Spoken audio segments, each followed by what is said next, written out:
So Okay, so my point is that I disagree with you when you say that the atheists claim that God doesn't exist or gods don't exist. My point is that it's not a claim per se, because when we look at the historical context in which this thing is said by the atheists, it's mostly as a response. It's mostly as a counter to an already existing claim. And when you are countering an already existing claim in such a situation, so it comes up as an antithesis to whatever we have, like as a thesis somewhere. So just as the word theists and atheists to an extent. So I do not see it as a claim per se. So that's one of the but it is disagreements a that I claim, have. isn't it? Do you not think that when you say that there are no gods, you're making a truth claim? Truth claim in what A truth context? claim, as in you're saying that Hmm. the statement "there are no gods" is true. Right, That's what you're saying, right? right. Right. So it is a claim. No, but it's also a response, right? I mean, why do we So okay. devoid it So of here's the the thing. class? Here's the thing. I bring a box. I Right. say, "इस box में लड्डू है." What's your response? इस box में लड्डू नहीं है because it doesn't appear as a laddu box. Yes. Yes. So when you say इस box में लड्डू नहीं है, are you automatically saying that the box is empty, or are you saying simply that the box में लड्डू नहीं है? Box में लड्डू नहीं है. Yes. Right? Yep. When you say there are no gods, you are saying box खाली है. And that's a claim about what is inside the box. Epistemologically speaking, it is Right. a truth claim. Okay. Get it? Okay. But like, so your response to that would be, I do not know. Yes. Right. No. Because My like, response would be no. My response would be I reject your claim. When I I, make a claim, your right. response is I reject that claim. Simply. That's Right. the honest philosophical answer. Hmm. You don't respond to a claim by saying the opposite of what you're saying is true. No, but rejection. So you do not see rejection as an opposition to that. For example, if No. we are in a code of law, let's say we are Yeah. in a code of law, and there is a charge on you that there is charge on someone that someone like committed a crime. Yeah. So how do you reject in a code of law when you are like you do You know not the say I do not know? you know what the court, what language the courts use, right? They never say someone is innocent. They say they're not guilty, They're not. Yeah, that's right? the other part. So Like, so the difference is, so when you're saying, what you're saying is that you're saying someone is saying guilty, guilty, guilty. You're saying innocent. You're not supposed to right, say innocent. You're only supposed to say not guilty, not because not guilty. guilty is actually the opposite of guilty. Right. So God exists का Hmm. उल्टा है, I reject the claim that God exists, not Right. that God doesn't exist, because that is a claim.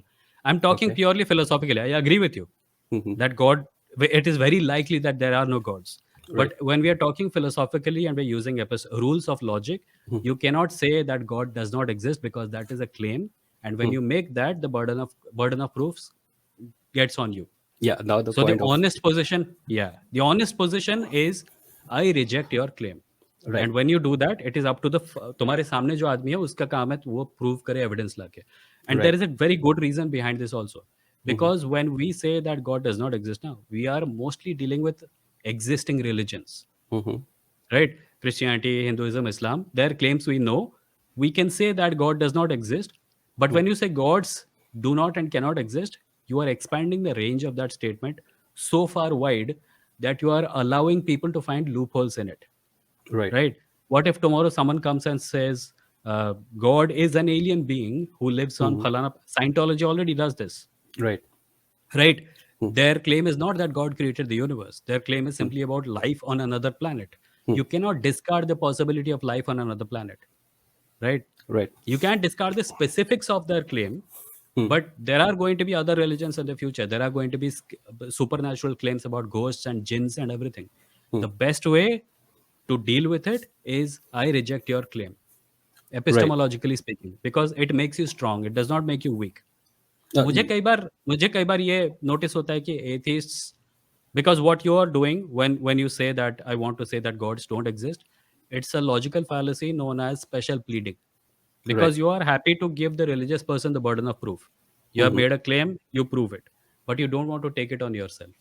That No, is but what it seems like. but the problem is that when a theist says something, let's say, it has been a consistent argument throughout history. It is Yeah. the context in which we live. We live in a Yeah. Yeah. in a context where religion and gods, they exist Yeah. in the minds of the people. They created them. Now, when we look at it, and when they have never furnished any proof of existence of God, then the problem is that their absence of proof already is a presumption in favor of the atheists. Their absence of proof with respect to the claim that With they're respect to the making. claim that they're making is Exactly. already And a there are other presumption. claims possible. Right. There are always other claims possible. You talk to five Catholics, they will give Hmm. you five definitions of God, Yeah. I mean, right? my problem is that somewhere, if someone reverses this burden on proof on atheists, then Hmm. let us look at how practically it will play No, out. no, no. I'm not saying that atheists should take the burden of proof. Right. I'm saying Hmm. anyone who makes a claim, truth claim, takes the burden of proof automatically. Be atheist, be the theists. When atheists and theists are talking, the best way to push back against a theistic claim is to simply say, "I reject that claim." Not to I say that तुम जो बोल रहे हो उसका उल्टा सच है. Because then you take on the burden of proof. No, but in this case there are only two possibilities, right? Whether God exists In or this does not. case, in Right. this case, but God का definition हर case में same नहीं होता ना. If you are Agreed, but referring to one specific definition of God, Mhm. you can say, okay, तुम्हारा मतलब है God उस पहाड़ के ऊपर बैठता है. चलो उस पहाड़ पे चलते हैं. You went there, you didn't find anything. Right. Your claim is rejected. Hmm. But what if someone is saying नहीं, अगर वहां पे गए और Hmm. तुमको वहां पे नहीं मिला, इसका मतलब उस टाइम पे वो वहां पे नहीं थे, और Hmm. तुम जब जाओगे, अगर तुम भक्ति भाव से नहीं जाओगे तो तुमको दिखेंगे नहीं, right? Hmm. This all also happens. Hmm. You then take on that claim, okay मेरे जाने से क्या प्रॉब्लम होता है वगैरह वगैरह. You stand a much better chance of cornering them if you focus on the specifics of their claim whenever talking to a theist. If you want a general answer, ki no God is, it is not possible for any God to exist, they can easily get back to you by saying, "Acha, tum prove karo why that is true." Do not take on the burden of proof. No, just because they're saying it does not automatically shifts to No, an but atheist, right? philosophically, मैं कह रहा हूँ कि when you say that no gods exist, you're being Hmm. philosophically, you unwillingly become philosophically dishonest. And that is not a great way to have a conversation about any truth claim. कल को Right. कोई जिन आएगा, भूत आएगा. Like, if you want, we can have a longer conversation about this. But मेरे पास इतना patience नहीं था कि मैं चैट के अंदर ये सब टाइप करूँ, इसलिए मैं तुमको सोचा फेस टू फेस बता दूँ. It's okay. Why I say this mostly is because when we see like how it practically plays out. For example, if the burden of proof is reversed on the atheists, so hmm. all the claims where people go by saying like, हाँ मुझे सपने में भगवान आए थे उन्होंने कहा इसको मार दो और मैंने हम्म. मार दिया. हम्म. Now, if we are in a court, then the system would fail because now it's the bird. Like if we presume that okay, there might be some existence, hmm. like we are not saying there is no existence, we are hmm. presuming this thing that there might be some existence or it's not God, some other thing, some other being or something. Then we kind of reverse the burden of proof in court, and now you have to prove that okay, there is nothing in existence again. No, that's not how it works ना. If you go to court and say मैंने इसको मारा क्योंकि मुझे भगवान ने सपने में आके बोला था, Huh. कोर्ट तुमको बोलेगी प्रूव करो. Yeah, that's why, because see, the court has like established this thing that the burden of So proof court will did be not always say on you. that. Court did not say that it's impossible, right? No, the Court first said thing the prove it. court asks is whether you plead guilty or not. Now, the other person will say, I do not plead guilty Hmm. because God said me something. Hmm. Now, because God said you something, you did something in your dream or whatever. Now, the procedure begins. Now, there is a presumption in the favor of the person claiming the opposite here. That नहीं, God है नहीं, God नहीं है, इसको कोई Hmm. सपना नहीं आया और Hmm. इसने ऐसे ही अपने जाकर के मार दिया, Yeah. right? So you're saying that presumption in favor of the person who's making the claim is a bad thing? Presumption in favor of the person who's yeah, it's a bad thing. Like you No, cannot it's favor not. See, in the that is the thing. That is what I'm trying to get you to understand. Whenever no, you're having a conversation with someone using the rules of logic, right, the first thing that needs to happen is that you are both standing on equal footing, right. because that is a prerequisite for any decent justice system, right? One person is accused, one person is defending. You Hmm. assume that both are on equal standing, and if there is no evidence, neither one of them can be held guilty or declared innocent. Right. Courts तो वैसे भी innocent declare नहीं करते. You have to take all claims equally seriously philosophically. Scientifically, it's a different matter.